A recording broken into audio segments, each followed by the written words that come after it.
Let's talk about homelessness, because that has been a big issue. And I think a lot of folks say, oh, Irvine just doesn't want anything. Those folks in Irvine just aren't, and there's nowhere. So let me ask you, I mean, is Irvine just dead set against doing something to address the homeless problem? Absolutely not. The truth of the matter is, when the South County mayors met, and we've met a couple of times, Irvine is one of only 3 of the South County cities that actually said, all right, I have a site in my city that could work. We don't have one big enough yet, haven't identified one big enough yet to take care of the entire South County problem by any stretch. But at least we have been willing to contribute. What is that site? It remains under discussion. The neighbors have not yet been told, and we don't have all of the rights to it, though I've been in contact with the folks who have some of the rights to part of the site. About how many people would it be able to accommodate? But here's the point. Remains to be seen. Depends on the build out. I mean, it could be as few as 10. It could be as many as 50, depending on the build out. 10 to 50. I mean, 10. 10 people in Irvine. Irvine's going to handle 10 homeless people. Let me say, though, conversations, because I've been involved in them with the federal judge who's involved in this and pushing this, talked with the county.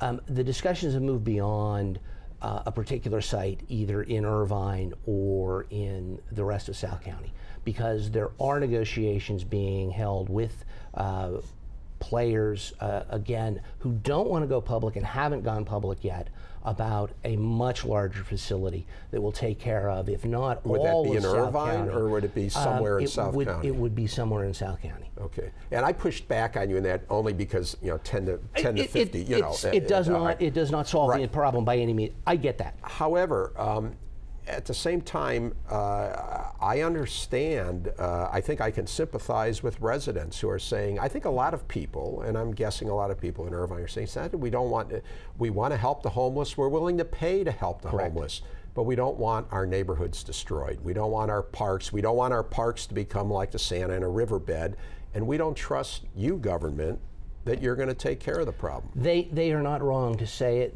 and say it in that way. First of all, it is true. The city of Irvine is one of the leaders in South County in the next steps in homelessness. Not the emergency shelters, but the transitional housing, the supportive housing. We have about 14% of our housing stock is extremely low, moderately low, and low income. So you're saying Irvine provides transitional housing, and is it willing to provide more transitional housing? Absolutely, absolutely. Every project is supposed to have, and we're not approving those projects. They've been approved, they're in the pipeline, but they are coming online with that percentage, up to 15% of affordable housing. Mm-hmm. And the other South County cities are doing the same. They've got fairly robust transitional housing. That doesn't get the person off the street tonight, but what it does is, when someone's got their life back in order and is ready to move on, there are quite a number of landing spots, including in the city of Irvine, and I would dare you to drive around the city and find them, because they look like everything else, all that beige. We put them in beige places in the city of Irvine, and they do very, very, very well.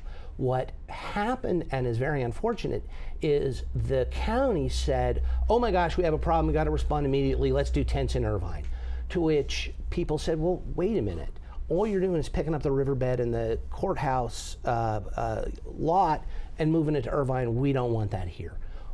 A responsible, thought out measure is something that the people of Irvine, who are very compassionate and have done a lot for the supportive housing, we host the Illumination Foundation is headquartered in Irvine. The Illumination Foundation is one of the premier providers of emergency shelters. Take a tour of those facilities. You wouldn't mind having it in your neighborhood. Right now, they're not in Irvine, but the foundation is headquartered in Irvine. Families Forward is headquartered in Irvine and does great work with families facing homeless challenges. Second Harvest Food Bank, that feeds so many of the homeless, is located in Irvine and receives enormous contributions from the city of Irvine. This city has really stepped up for the homeless.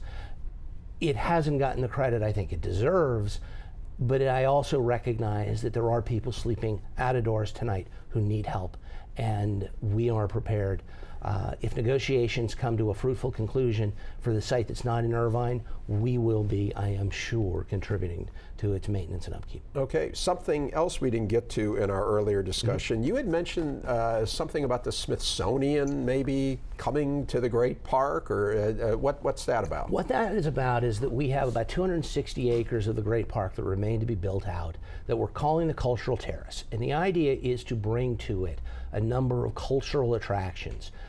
We have a temporary amphitheater in Irvine right now. The idea is to move, or at least my idea and my hope, is to move that temporary amphitheater into a permanent amphitheater. So you'll have live music, maybe some other theater ideas. The Smithsonian Institution, I read an article in the Wall Street Journal not too terribly long ago about how they have warehouses that are bursting at the seams and they need more space just to display the treasures that they've got. We've been in touch with them. Hopefully, if negotiations prove fruitful, we can put a Smithsonian complex in the Cultural Terrace and be another draw, another cultural icon for the city of Irvine. A satellite of the Smithsonian. A satellite. They got of all the these things that they can't display. They don't have enough room for. They don't have enough room for them.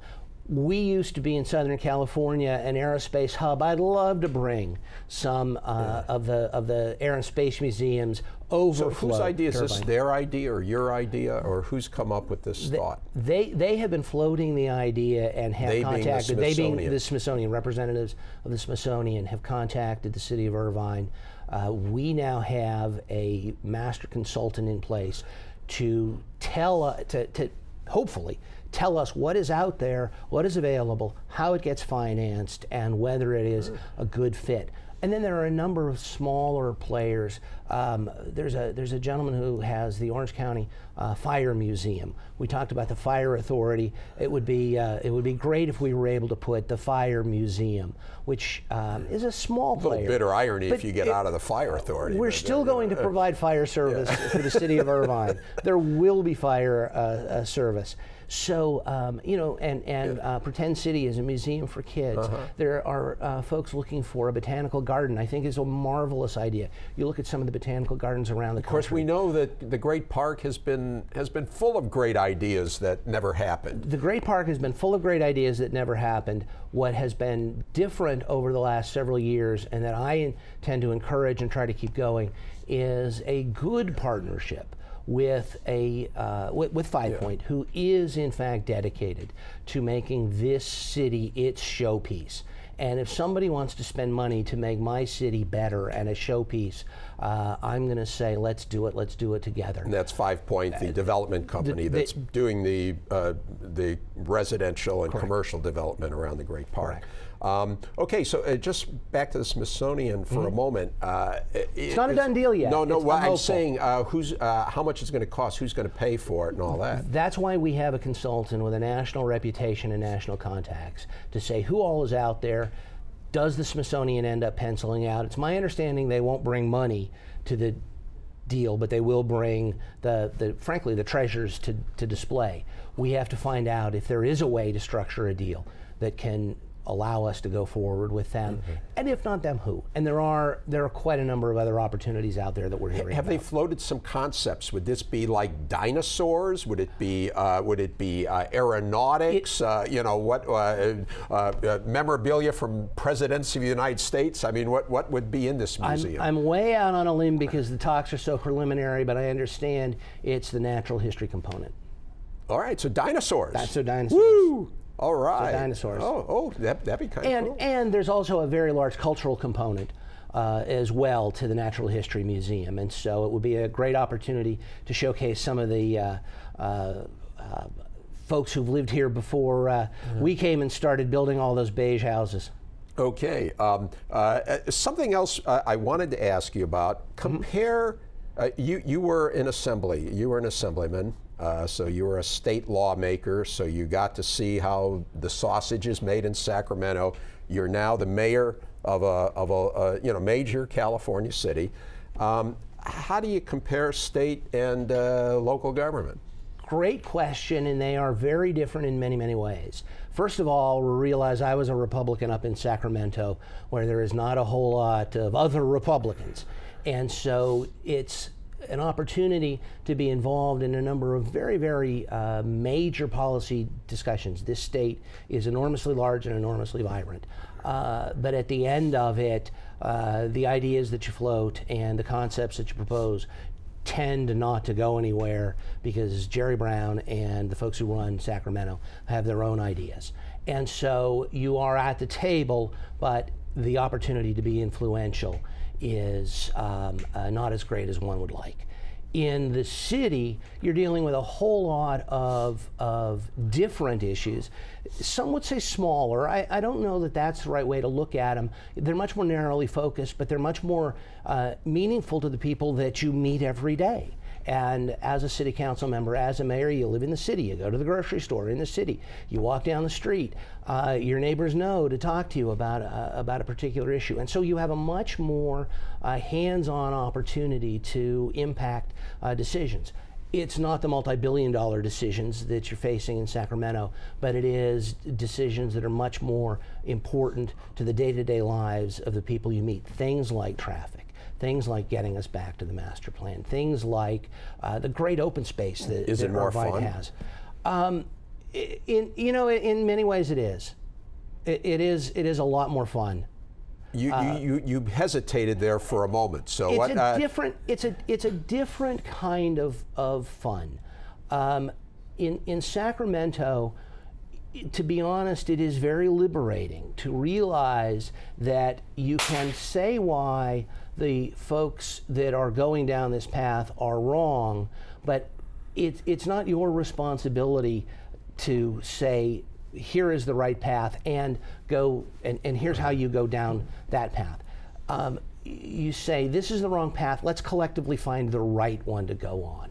When you're one of 5 on a city council and walking down that path, it's pretty much your decision, and it's more accountability. It sounds like there's much more accountability, but nobody gets into this job being afraid of that.